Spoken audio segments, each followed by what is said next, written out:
Cuba korang tengok soalan ni betul-betul. Cikgu, rencana kenangan tu jahit. Cikgu, anak saya saiz apa? Cikgu, pergi sekolah kena pakai kasut ke? Cikgu, anak saya nama apa?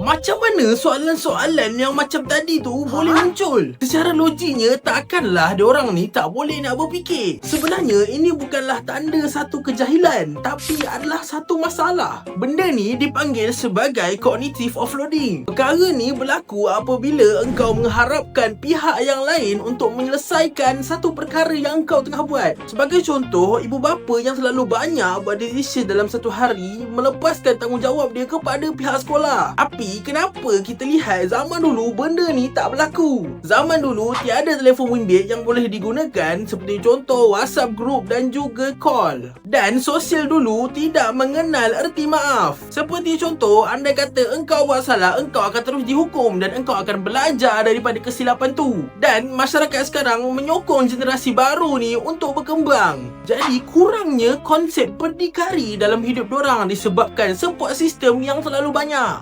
Pengajarannya, janganlah jadikan sekolah ni sebagai co-parent. Jadikan diorang ni sebagai pusat yang mendidik. Dan terima kasih kepada semua cikgu di luar sana yang sanggup layan kerenah diorang ni.